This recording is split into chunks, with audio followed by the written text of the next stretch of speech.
सहना भवतु सहनौ भुनक्तु सह वीर्यं करवावहै तेजस्विनावधीतमस्तु मा विद्विषावहै। ओम शांति शांति शांति। अखंडमंडलाकारं व्याप्तं येन चराचरं तत्पदं दर्शितं येन तस्मै श्री गुरवे नमः। अज्ञानतिमिरान्धस्य ज्ञानाञ्जनशलाकया चक्षुरुन्मीलितं येन तस्मै श्रीगुरवे नमः। गुरोर्ब्रह्मा गुरोर्विष्णु गुरोर्देवो महेश्वरः गुरोर्साक्षात् परं ब्रह्म तस्मै श्री गुरवे नमः। चिन्मयं व्यापि यत्सर्वं त्रैलोक्यं सचराचरं तत्पदं दर्शितं येन तस्मै श्री गुरवे नमः। त्वमेव माता च पिता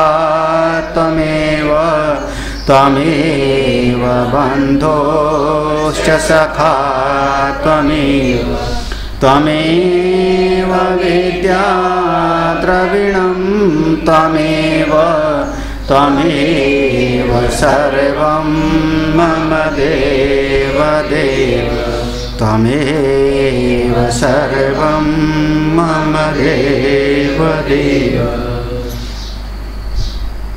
नारायणं पद्मभवं वसिष्ठं शक्तिं च तत्पुत्रपराशरं च व्यासं शुकं गौडपादं महान्तं गोविन्दयोगीन्द्रमथास्य शिष्यं श्रीशङ्कराचार्यमथास्य पद्मपादं च हस्तामलकं च शिष्यं तं तोटकं वार्तिककारमन्यान् अस्मद्गुरून् सन्ततमानसोऽस्मि।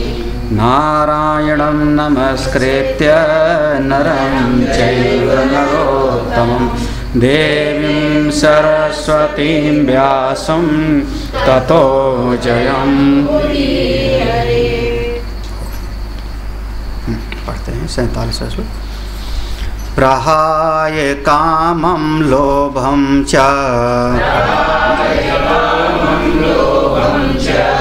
सुखं प्राप्तोऽस्मि साम्प्रतं नाद्य लोभवशं प्राप्तो दुःखं प्राप्स्यम् अनात्मवान्।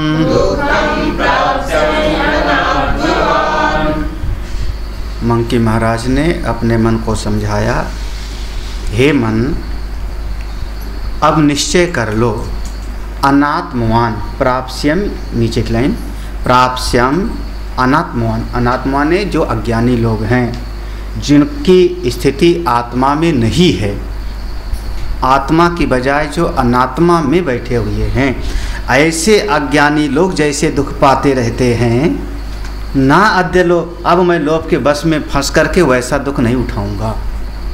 जो गति अज्ञानियों की होती रहती है, आज के बाद मैं उस गति में नहीं जाऊंगा।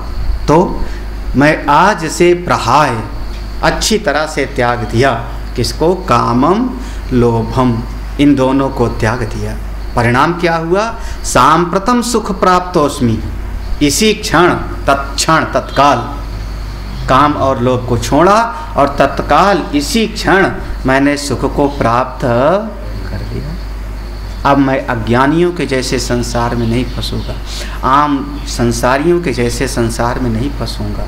जैसे साधारण आदमी कामना लोभ के वश में होकर के धक्के खाता रहता, मैं वैसा नहीं होऊंगा। संसार जाए तो जावे, हाँ मैं तो आत्मवान होता हूँ ना, मैं तो आत्मवान बनूंगा, अनात्मवान नहीं बनूंगा। यद्य त्यजति कामानां तत्सुखस्य विपूर्यते कामस्य वशगो नित्यं दुःखमेव प्रपद्यते। यद् यत् कामानां त्यजति, यत् यत् कामानां त्यजति, अन्वय है जिस जिस कामना का हम त्याग कर देते हैं। अब कोई एक ही नहीं, यद् यत् जिस जिस कामना का। अब वो कामना के वही 3 स्वरूप हैं, पुत्रषणा, वित्तेषणा और लोकेषणा। परिवार से जोड़ करके, संपत्ति से जोड़ करके या सम्मान से जोड़ करके जिस जिस कामना का मैं त्याग करता हूँ, उसी उसी कामना के त्याग से ही सुखस्य अभिपूर्यते, मेरा हृदय सुख से पूर्ण हो जाता। अभिपूर्यते मतलब जैसे बरसात में बरसात हुई तो तालाब, हम कहते हैं ना लबालब भर गया। ये तालाब एक शब्द होता है, लबालब भर गया मतलब हाँ, जैसे गंगा जी आज हाँ पूरी है, क्यों हो गई? बोले ऐसा बरसात हुई। ऐसे ही हृदय सुख से पूर्ण हो जाता है, अभिपूर्यते, हृदय परिपूर्ण हो जाता है, भर जाता है। कब?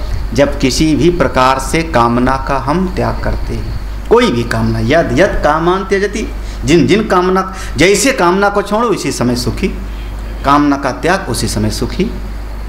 हाँ, और कामना आई तो चित्त, कामना आई तो कामस्य वशगो नित्यम, जब जब कामना के मैं बस में गया, दुखम एव, तब तब हमको दुख ही दुख मिला।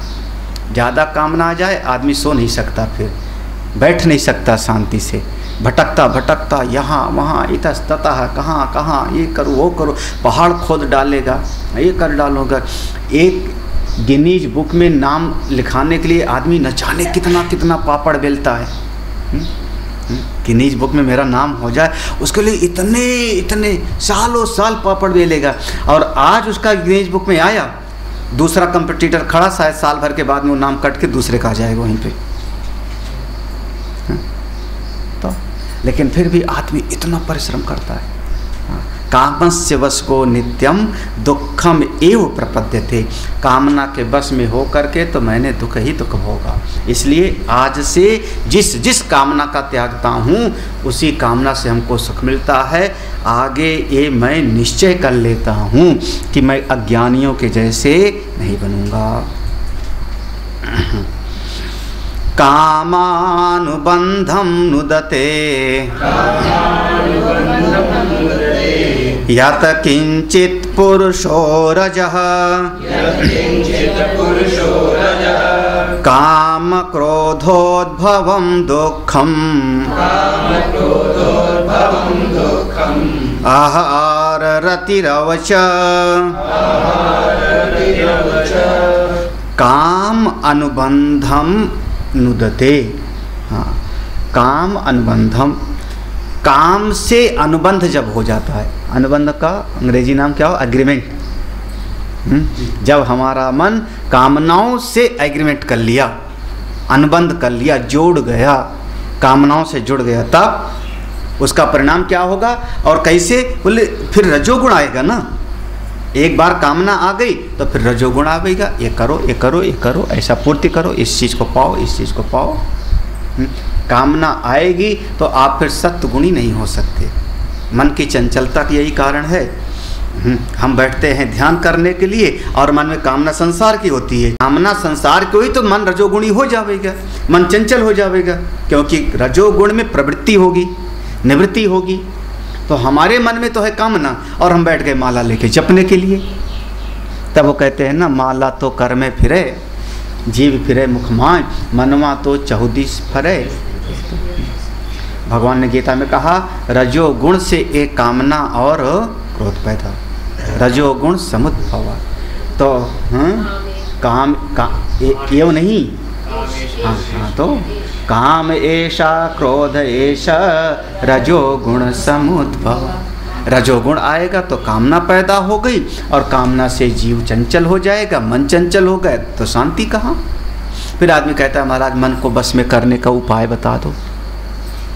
देखो ये कितना एक गोरख धंधा है, महाराज मन को बस में करने का उपाय क्या बता, क्या बताऊँ। ये नहीं कह रहा कामना छोड़ दूँ तो शांत हो जाएगा, मेरी कामना ज्यों कि त्यों बनी रहे, सब संसार बना रहे, हा? मन की कामनाएं भी बनी रहे, संसार भी बना रहे, वस्तु ये व्यक्ति भी सब बने रहे, और फिर बताओ मन कैसे शांत हो जाए महाराज। 10 करोड़ का 50 करोड़ कर लूँ और मन शांत हो जाए। एक सिक्के के 2 पहलू। हाँ अब देखो अब कैसा क्या पूछ रहा है। अगर पूछे, हम पूछे क्या पूछ रहे हो, महाराज थोड़ा आशीर्वाद दे दो, इतना हो जावे, हमारा इतना व्यापार चल जावे, इतना ये हो जावे, इतना, तो आपका मन तो रजोगुणी है, रजोगुण में चंचलता होगी, स्वाभाविक है। फिर कैसे कहते हो कि मन शांत हो जावे। लेकिन महात्मा लोग भी कहेंगे घबराओ मत, हाँ ऐसे ध्यान करके बैठ तो शांत हो जाएगा। हम फिर महात्मा लोग कुछ, हाँ हमको क्या करना, बर मरे चाहे कन्या मैं दक्षिणा से काम, तो टोट के बता देंगे थोड़ा बहुत, ऐसा मुंह में पानी भर के बैठ जाए तो शांत हो जाएगा। जीभ को बीच में लटका ले, ना नीचे के तालू में चिपके ना ऊपर के तालू में चिपके, तो मन शांत हो जाएगा। हाँ वो पलट करके खेचरी मुद्रा में जीभ ऐसे नहीं, वैसे देखो जीभ हमेशा या तो नीचे चिपकी रहेगी या ऊपर चिपकी रहेगी, हमेशा। प्रैक्टिकल कर रहे हो आपने एक बार बताया था। हाँ ध्यान में बस ऐसे बैठ गए, मुंह बंद है, होंठ बंद है, और जीभ ना ऊपर के तालू से ना पीछे के तालू से चिपके, जीभ बीच में लटके रहे, थोड़ी देर मन शांत हो जाएगा। मन शांत क्या हो जाएगा, मन वहीं पर अटका रहेगा ना। मन वहीं अटक जाए, जैसे कहीं दांत में दर्द हो गए कुछ हो जाए तो मन वहीं, जीभ वहीं जाएगी बार बार, तो ऐसे मन वहीं अटका रहेगा तो बाहर का खत्म हो जाएगा। जीभ को यूँ पलट लो, पलट करके पीछे यहाँ पर लगा लो, बिल्कुल यहाँ पर, तब उसको कहते हैं खेचरी मुद्रा। नहीं होगा, 10 साल की साधना करोगे तब खेच, तब अमृत टपकता है। उसको कहते हैं अमृत। अब भगवान जाने, आप लोग जानो, लेकिन शास्त्र कहता है कामानुबंधम नुदते यत यत, कामनाओं से जब संबंध बनाया हमने, अनुबंध बताया, और फिर उससे जो कुछ ये रजोगुण पैदा हुआ, नुदते, इनको सबको त्याग दो। हाँ नुदते माने छोड़ देना, त्याग देना, इनको सबको छोड़ दो। कामना रजोगुण इनको सबको छोड़ दो। हाँ नहीं तो होगा क्या, होगा क्या, अगर नहीं छोड़ोगे तो क्या होगा। काम क्रोध उद्भवम, काम क्रोध हो उद्भवम, कामना और क्रोध से एक कुछ और पैदा हो जाएंगे। कौन कौन से, दुखम। भाई कामना होगी और कामना को त्यागा नहीं आपने, तो फिर कामना से पैदा होएगा दुख। क्रोध के बाद भी दुख ही पैदा होता है। हाँ हाय हाय ऐसा हो गया, उसको मैंने गाली तो दे दिया, लेकिन अब आगे क्या हो गया, उस समय तो मैं बोल गया तब। अच्छा एक बार अगर गुस्से में आदमी गाली दे दिया, फिर बाद में क्षमा मांगता है, सॉरी माफ़ कर देना, ये बोलने की ज़रूरत है क्यों पड़ी, पहले क्यों नहीं समझदार थे, पहले बोले क्यों, पहले तो उठपटांग बोल दिया कामना के क्रोध के वशीभूत हो करके, और बाद में फिर माफ़ कर देना। अगर इतना अपने ऊपर संयम हो गए तो फिर माफ़ी मांगने का तो कोई सवाल ही नहीं उठता। हाँ गलती क्यों करो, गलती पहले करो गलती, फिर मांग लो माफ़ी, और दूसरे दिन फिर वही गलती, ये कहाँ की बात है। हाँ? काम क्रोध उद्भवम दुखम, दुख। आहारा, आहारा माने निर्लज्जता। जब कामना और क्रोध होगी तो लज्जा उज्जा चली जाएगी। अरे महाराज मैंने देखा है, हम लोगों के गांव में जो जेठ होता है उसके सामने, जेठ के सामने सर नहीं खोलती थी। ऐसा हम लोगों के गांव में था ना। क्यों, अब तो स्कूटर बैठ के घूमती हैं। हाँ, जेठ के लखनऊ में दिखाऊं दर्जनों को। वही जब गांव में जाएंगे घूंघट काट लेंगे। समधिन के साथ नाचते हैं। दिखाऊं सीडी। पहले लोग समधिन का मुंह नहीं देखते थे। हाँ, अब हम पहुंच गई बात कहीं, लग गई बात कहीं। हाँ, पहले समधिन का मुंह नहीं देखते थे। जब वो लोग जो है ऐसे होता था कि समधी आता था तो घर के अंदर छुपी रहती थी। से बात करती। हाँ, दरवाजे के पल्ले के किनारे से। हाँ, बात करती है ना। हाँ। तो अब तो ज़माना बदल, तो जेठ के सामने तो अब हमारे गांव में लड़ाई होती थी। तो जब महाराज वो गुस्से में आवे और उसका जेठ गाली देवे और वो भी गाली देवे, और वो समय जो उसके बहालोल पिघरे, तो हम लोग हंसे, बच्चे लोग हम लोग हम हंसते थे। अब उस समय क्रोध में लज्जा का, और फिर उसके बाद दूसरे दिन फिर वो जब सामने आवे तो फिर वही से घूंघट काटे। ये सब निर्लज्जता। जब कामना और क्रोध का होगा तो आदमी के भीतर लज्जा खत्म है। क्रोध में फिर हाँ, ट्रेन वगैरह में देखो फिर आदमी कैसे कैसे बात करने लगते हैं, ऐसे बात करते हैं कि लगता ही नहीं कि इतना बड़ा आदमी होगा। हाँ, काम क्रोध उद्भवम दुखम प्लस निर्लज्जता आरंभ। आरती रेव मतलब फिर आपको, आपका मन आत्मा में रमण नहीं करेगा, आप सुखी नहीं रहोगे। यहाँ पर संधि विच्छेद करना। आरती रेव, रति माने आनंद, रति माने सुख। तो जीवन में क्या हो जाएगा? असंतोष, अतृप्ति। फिर जीवन में एक, क्योंकि कामना से तृप्ति होती नहीं, न जातु कामा कामा नाम उपभोगे सामित, तो फिर जीवन में आरती रेव। अच्छा, और इस प्रकार से जीवन का पूरा ही नष्ट हो जाएगा। देयरफॉर, इसलिए उपयोगी क्या है? बोले रजोगुण, कामना और क्रोध, इनको तीनों को त्याग दो। हे मन छोड़ो, नहीं छोड़ोगे फिर आपके जीवन में दुख होगा। फिर नहीं छोड़ोगे तो परिणाम है, समझ लो। अगर छोड़ा तो तत्काल सुखी, सुखम प्राप्तोस्मि सांप्रतम, इसी क्षण सुखी, और नहीं छोड़ा तो दुखम अहर अरतिरेव च। ये तीन चीज मिले। अच्छा, एष ब्रह्म प्रतिष्ठोऽहम् ग्रीष्मे शीतमिव हरदम् शाम्यां परिनिर्वामि सुखं मामेति केवलम्। ग्रीष्मे शीतम इव हरदम, हरदम माने सरोवर, तालाब, जल। जब बहुत गर्मी हो रही हो और उस गर्मी में आदमी चिलचिला रहा है, धूप से पसीने पसीने हो रहा है, और उस समय बढ़िया ठंडा ठंडा तालाब मिल जावे, शीतम इव,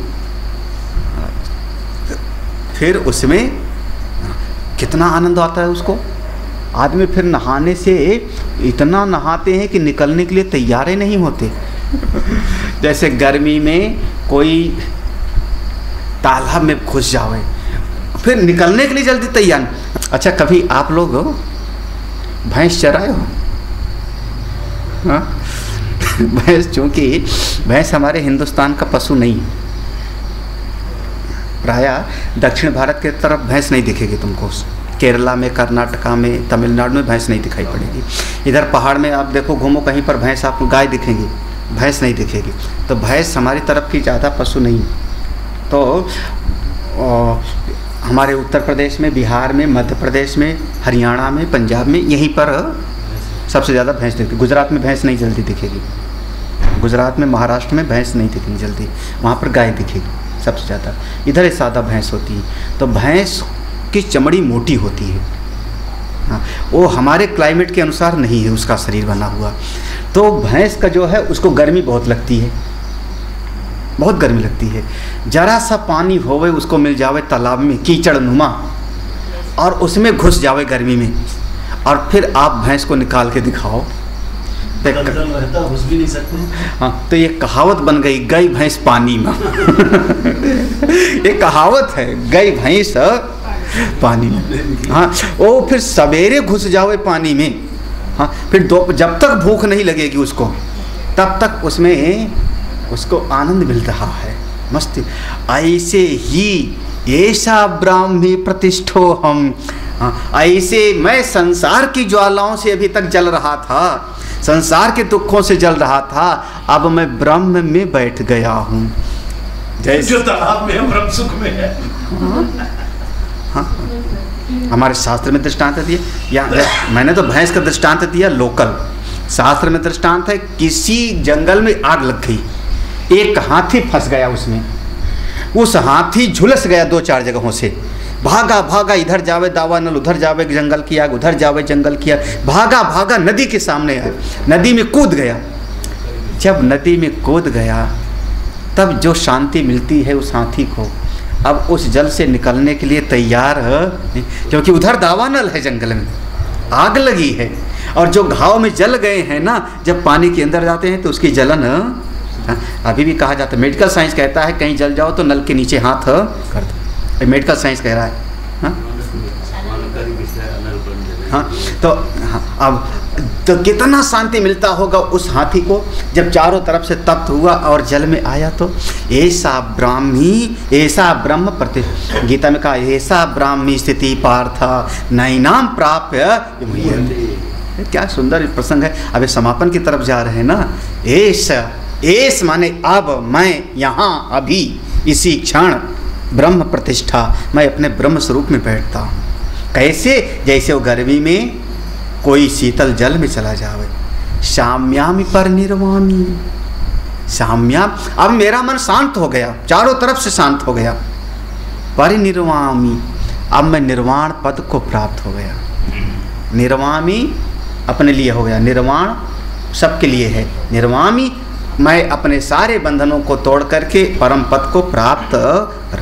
सुखम मामीति क्यों, अब तो मुझको केवल सुख ही सुख है। अब इस सुख को संसारी लोग क्या समझ पाएंगे। ऐसा ब्राह्मी स्थिति पार्थ नए नाम प्राप्त स्थित्वा श्याम अंत काले भी। कितनी, अगर आखिरी समय में भी इस ज्ञान को प्राप्त कर लें, श्वास रहते रहते भी इस स्वरूप में स्थित हो जाए, कितना आनंद। इस ब्रह्म स्थिति प्रतिष्ठो हम। अब दोनों की तुलना करता है। जो इस स्वरूप में स्थित हो गया, इस स्वरूप में स्थित हो गया, उसको लगता है कल तक मैं कैसे था, आज कैसा। अब दोनों का कंपेयर करता है। यच्च काम सुखम लोके, यच्च दिव्यम महत् सुखम, तृष्णा क्षय सुखस्यैते, नार्हता षोडशीं कलाम। देखो, तुलना वही कर सकता है जिसके सामने दोनों वस्तु प्राप्त हो। हाँ, जैसे दो मशीन हमको दो मोबाइल मिल गया, तब मैं तुलना करूँगा कि ये अच्छा ज़्यादा कि ये अच्छा ज़्यादा। हाँ, जिसको दोनों चीज़ का अनुभव हो। दो वस्त्र मिल गए सामने और कह दिया गया कि जो पसंद हो खरीद लो, तब मैं तुलना करूँगा कि ये वाला वस्त्र बढ़िया कि ये वाला। हाँ, जो हम जानते नहीं उसकी तुलना कैसे करेंगे। अब चूंकि मंकी उस स्थिति को पहुंच गए, इस ब्रह्म प्रतिष्ठा हम, तब तुलना करते हैं कि यच्चा काम सुखम लोके, इस जगत में जो कामना और क्रोध से जो सुख मिलता है, और ये जो आज हमको मिल रहा है दिव्यम महत् सुखम, ये जो अपनी आत्मा का दिव्य महान सुख प्राप्त हो रहा है, इन दोनों की कोई तुलना कभी, अरे ये जो आज का सुख मिल रहा है महान सुख, इसकी 16वीं कला के बराबर भी वो नहीं है संसार वाला। हाँ, संसार वाला सुख एक आना, तो ये वाला सुख 16 आना। 16वीं कला माने 16 आना। अब एक आना वाला सुख चाहिए, हाँ, एक आना के बराबर नहीं है। हाँ, ना रहता योग्य नहीं है, 16वीं कला के बराबर भी योग्य नहीं। लो, फिर भी आदमी वहीं भागेंगे। लो, साधना शिविर समाप्त हुआ और तुरंत ही झोला तैयार, सारा आश्रम मेरा खाली। कौन से सुख में पहुंच गए। और ऐसा नहीं है सब स्टेशन पे जा कर के बाकायदा कोई पकौड़ा खाया होगा, कोई कुछ खाया होगा, सूतक लगा हुए अपने घर में लगा हुए नहीं। कल शाम को पूड़ी नहीं खाई थी तुमने? नहीं खाई थी? अरे बहुत अच्छा। क्यों नहीं खाई थी?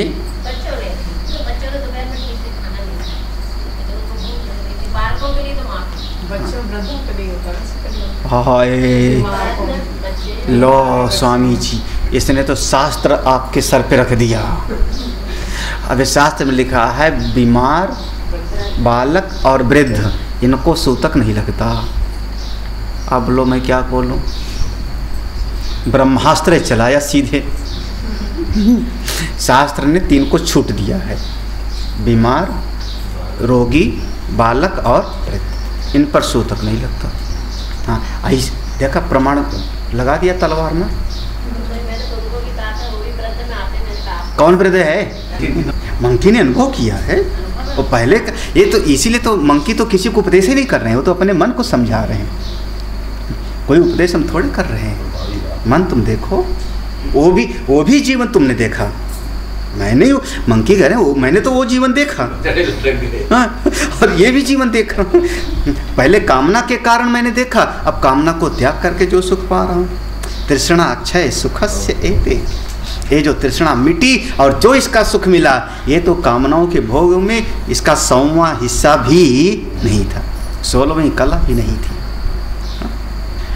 तृष्णा क्षयम स्वर्ग पदम की मस्ती, वो प्रश्नोत्तरी। तृष्णा क्षयम स्वर्ग पूछा, स्वर्ग क्या है? प्रश्नोत्तरी में प्रश्न है स्वर्ग पदम की मस्ती, स्वर्ग क्या है? तो उत्तर दिया तृष्णा क्षय, तृष्णा क्षय सुखस्येति। अगला श्लोक बहुत सुंदर है, समापन है सब। आत्मना सप्तमं कामं हत्वा शत्रुमिवोत्तमं प्राप्य बाध्यं ब्रह्मपुरं राजेव श्यामहं सुखै। सुखा नहीं, सुखी होना चाहिए। सुखा कोई शब्द नहीं होता, सुखा कोई निष्पत्ति नहीं, सुखी। आत्मना सप्तमम कामम, आत्मना आप अपने जीव के, आत्मा माने यहाँ जीव के, साधक के, मनुष्य के, जीव के 6 शत्रु हैं। जीव के 6 शत्रु, इसको कहते हैं 60 वर्ग दोष। कौन से 6 शत्रु? काम, क्रोध, लोभ, मोह, मद और मात्सर्य, इनको 60 वर्ग दोष कहा जाता है। 60 वर्ग दोष। हाँ, तो आत्मा के जीव के ये 6 शत्रु। और सप्तमम कामम, 7वां कौन है? इन सब की जड़ कामना। वो कामना का मूल याद है, अपने भीतर अज्ञान, अपने स्वरूप को ना जानना और जगत में सुख बुद्धि। हाँ, ये 7वां हो गया। तो आत्मना सप्तमम कामम, आत्मा के 6 वो और 7वां, हाँ 7वां कामना। वैसे टीका में ममता लिखा है, जो टीका किया है टीका में ममता रखा है। 7वां शत्रु नाम दिया है ममता, लेकिन मद मात्सर्य 6 और 7वें का नाम ममता, यहाँ पर ममता दिया हुआ है। हाँ, क्योंकि कामना पहले आ गई। हाँ, तो लेकिन अब जैसा तो यहाँ टीका में 7वां ममता दिया है, लेकिन फिर भी टीका क्या कह रहे हैं, इनमें 7वां काम रूप शत्रु सबसे प्रबल है। काम आत्मना सप्तमम कामम हत्वा, इनको मारा मैंने। कैसे? शत्रुम इव, जैसे हम शत्रु को मार देते हैं, शत्रुम इव। अच्छा, फिर इनको मारने का तरीका क्या? तलवार देखना, वही तलवार, असंग शस्त्रेण क्षेत्र, असंग, यही तलवार होगी। इनसे मार करके प्राप्य अबाध्यम ब्रह्मपुरम, इस समय में जिसको मारा नहीं जा सकता, जिसको मिटाया नहीं जा सकता, उस अविनाशी ब्रह्म स्वरूप को मैंने प्राप्त कर लिया। अच्छा, इसका परिणाम क्या हुआ? बोले राजा इव, अब तो मैं राजा हो गया। हाँ, राजा इव सुखी श्याम, राजा इव सुखी श्याम, इस समय मैं राजा के जैसे सुखी हो गया। क्यों? क्योंकि मैंने, अच्छा, कोई ऐसा राजा जिसका कोई शत्रु ना होवे, अजात शत्रु, कैसा होएगा राजा? हाँ, वैसे राजा का शत्रु होएगा। कोई ऐसा प्रधानमंत्री नहीं जिसका दुश्मन ना होवे, इसकी टांग खींचो मैं कुर्सी पकड़ूं। ऐसा मंत्री होवे, ऐसा प्रधानमंत्री होवे कि जिसका कोई शत्रु ही ना होवे, कोई विरोधी ना होवे। होएगा ऐसा कोई?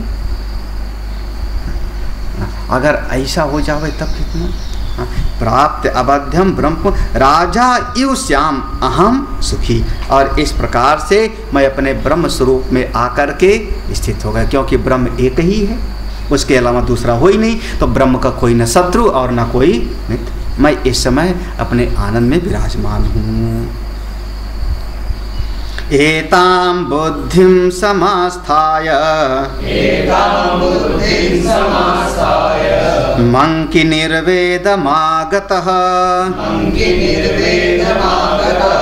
सर्वान् कामान् परित्यज्य प्राप्य ब्रह्म महत्सुखम्। याद आया इस कथा को? वैशंपायन सुना रहे थे जन्मेजय को, और कुरुक्षेत्र के मैदान में सरसैया पर पड़े पड़े पितामह भीष्म सुना रहे थे धर्मराज युधिष्ठिर को, जहाँ और सारे लोग खड़े थे, सब सुन रहे थे। अब इस कथा का समाप्त कर रहे हैं। पितामह भीष्म कह रहे हैं एताम बुद्धिम समार, ऐसी बुद्धि में मंकी महाराज स्थित हो गए। समास्थाय, सम्यक रूपेण अस्थाय, विवेक में, वैराग्य में अच्छी प्रकार से मंकी महाराज स्थित हो गए, पक्के हो गए विवेक वैराग्य में। हाँ, ऐसा विवेक में पक्का हो जाए, दृढ़ता हो जाए, परिणाम क्या होगा? मंकी निर्वेदम, मंकी महाराज को वैराग्य प्राप्त हो गया, निर्वेद की स्थिति प्राप्त हो गई। सर्वान कामान परित्यज्य, सारी कामनाओं को त्याग करके प्राप्य ब्रह्म सुख, अपने ब्रह्म स्वरूप को प्राप्त करके मंकी महाराज अपना विचरण करने लगते हैं। घटना एक हो गई थी, उस घटना के कारण तो जैसे मंकी महाराज को ज्ञान प्राप्त हुआ, विवेक वैराग प्राप्त हुआ अपने आनंद में, ऐसे हम सबको भी प्राप्त हो सकता है। कल हमको करीब 4 लोगों ने कहा, 3-4 लोगों ने, साधना शिविर वालों ने, स्वामी जी मंकी गीता बहुत अच्छा लगा, हमारे जीवन के लिए बहुत उपयोगी। हमने कहा बताइए, तैत्तिरीय उपनिषद मैंने पढ़ाया, अमृत बिंदु उपनिषद पढ़ाया, और प्रशंसा जो है कि कहाँ जीवन से जुड़ करके थोड़ा रहा हो कैसा भी, लेकिन करीब 3-4 लोगों ने मुझसे कहा स्वामी जी मंकी गीता चलो हम चलो। रोज ये कठिनाइयाँ सामने आती है ना संसार के, लगने के बाद दाम्य नाश कृते मंकी अमृतत्वं किलागमत अच्छिन्नत काम मूलम सतेन प्राप महत सुखम।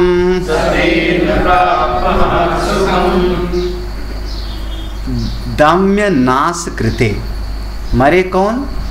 दोनों बछड़े जो रस्सी में बछड़े रस्सी में जो बंधे गए थे, दोनों मरे, और उनके मरने से मंकी अमृतत्वम आगमत, मंकी अमृतत्व को प्राप्त हो गए। बछड़े मरे, उनकी आशा मिटी, उनकी कामना मिटी, और मंकी महाराज आत्मस्वरूप को, अमृतत्व को प्राप्त हो गए। क्यों? अच्छिन्नत काम मूलम, क्योंकि उन्होंने कामनाओं की जड़ को काट।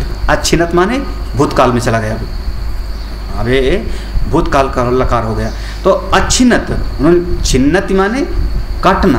हाँ, तो जैसे कहा ना, नयनम छिंदंती, धातु वही, नयनम छिंदंती शस्त्राणी, हाँ, तो धातु वही है। अच्छिनत, अच्छिनत माने काट दिया उन्होंने, कामनाओं की जड़ को, मूल को काट दिया। परिणाम स्वरूप तेन प्राप, उनको महत सुख की, आनंद की उनको प्राप्त हो गई। इसलिए युधिष्ठिर तुम भी ऐसा करो। अगला श्लोक, अत्रापि उदाहरन्ति, कहाँ लिखा है इसमें नहीं, तो कैसे पढ़ रहे हो? अत्रापि उदाहरन्ति मम इतिहासं पुरातनं गीतं विदेह राजेन जनकेन प्रशाम्यता। हे राजन, भीष्म ने कहा, हे राजन अगली कथा सुनो। अगली कथा मैं सुनाता हूँ। इसी बात को किसी समय महाराजा विदेहराज जनक ने किया था, और जनक ने ऐसे ही आत्मज्ञान को प्राप्त किया था। राजा नहुस और जनक दोनों के बीच में एक संवाद है, और उस संवाद के बीच में एक गीता है जिसका नाम है बोध्य गीता। बोध्य, क्या पढ़ लिया था क्या? हाँ देखा, कल पढ़ डाला इन्होंने। हाँ, अगली गीता है बोध्य गीता। अगला अध्याय ही है, जैसे 177वां अध्याय ये था, 178वां अध्याय है वह है बोध्य गीता। इसलिए हम लोग जो है अब यहीं पर इसको समाप्त करते हैं, चूँकि आप लोगों ने तो इसको सुन ही लिया। भगवान कृपा करें। ओम पूर्णमदः पूर्णमिदं पूर्णात् पूर्णमुदच्यते पूर्णस्य पूर्णमादाय पूर्णमेवावशिष्यते। ओम शांति शांति शांति। हरि ओम। श्री गुरुभ्यो नमः। हरि ओम।